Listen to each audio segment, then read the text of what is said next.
God's Most Overlooked Strategy for Reaching the World by Reverend Lindsay D. Arthur. Hello, Christian friends. Thank you for joining me in this reflection from Restoring the Foundations.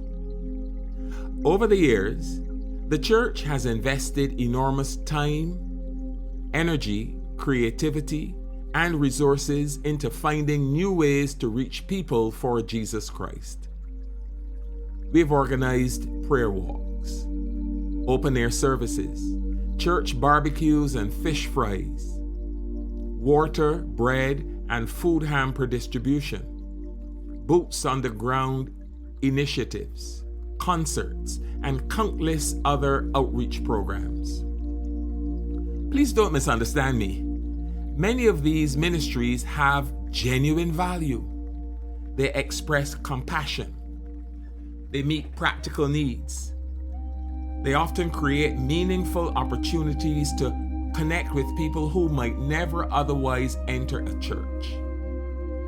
But I wonder if we are asking ourselves one important question often enough. How well are these efforts working?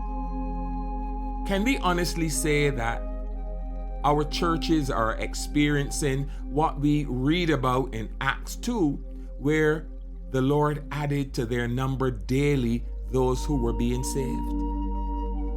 If not, why not? Now, I certainly don't pretend to have all the answers. Every community is different. Every church faces unique challenges. But I have become increasingly convinced that Jesus himself points us toward an answer that we have quietly overlooked. Ironically, it is not something new. It is something very old. Something so familiar that we may no longer notice its significance. It is found in the Gospel of John, chapter 13. Jesus has gathered his disciples in the upper room. Within hours, he will be arrested. By the next day, he will be crucified.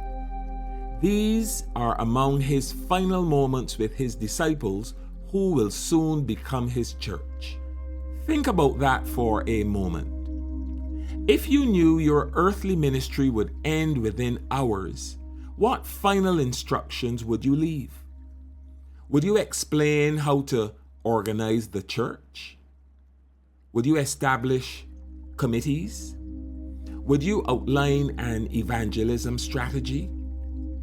Would you give them a list of programs to launch? Jesus does something remarkably different. He says, "A new command I give you. Love one another. As I have loved you, so you must love one another. By this, everyone will know that you are my disciples if you love one another." These words have become so familiar that we sometimes miss how extraordinary they really are. Jesus was not simply telling his followers to be kind. He was preparing them for a world in which he would no longer be physically present with them. And instead of giving them a new organizational structure, he gave them one another. That, I believe, changes the way we should think about the church. Christian love is the foundation of Christian fellowship. And Christian fellowship is the visible expression of Christian love. Love is the root.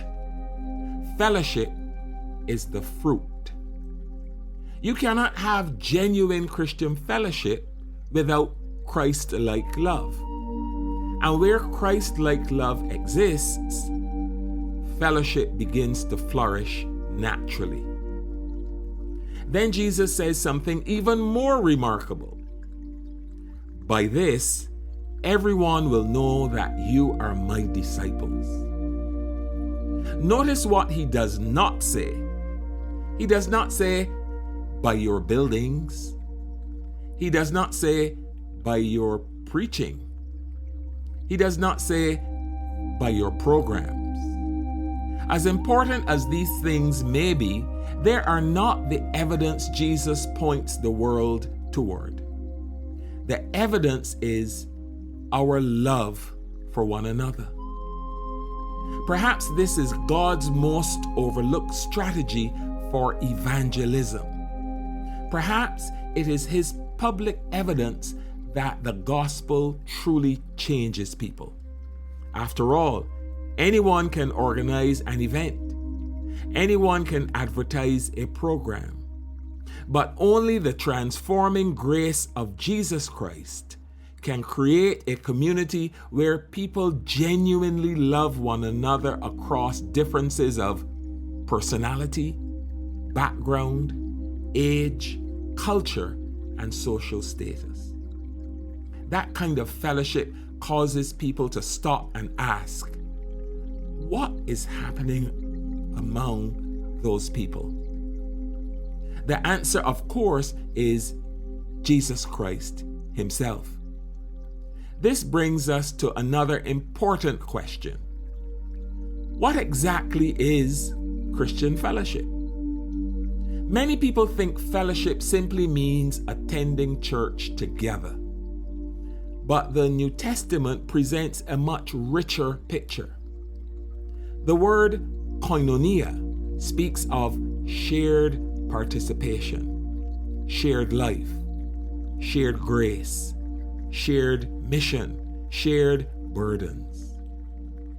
In his letter to the Philippians, Paul thanks God for the believers' partnership in the gospel. They did much more than attend the same worship services. They shared life together.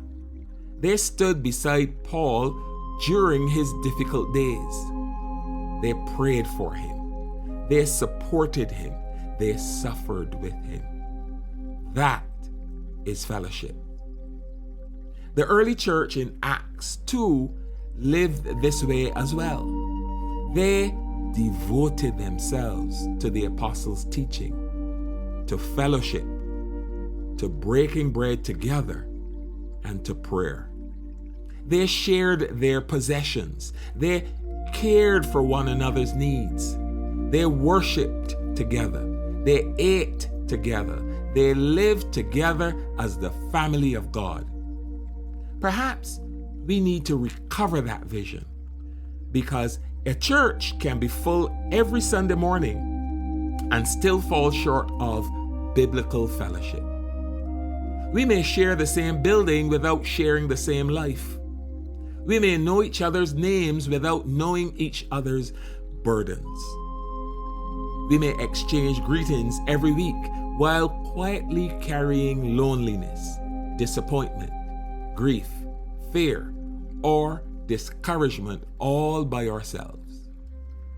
That is not the church Jesus envisioned. The New Testament contains more than 40 one another commands. Love one another. Encourage one another. Forgive one another. Bear one another's burdens. Pray for one another. Serve one another. Build one another up. These commands assume something very important. They assume that we actually know one another, not casually or superficially, but well enough to love one another in practical, sacrificial ways. Of course, this kind of fellowship never happens by accident.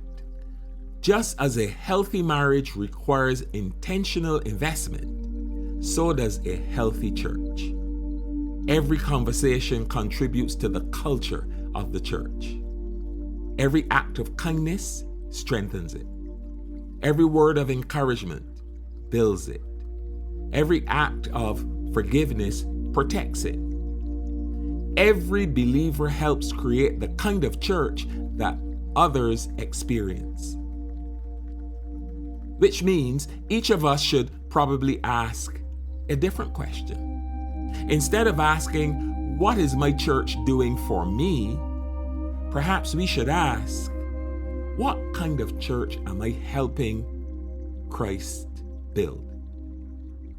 Am I making this church a place where people feel welcomed, known, listened to, encouraged, prayed for, and loved?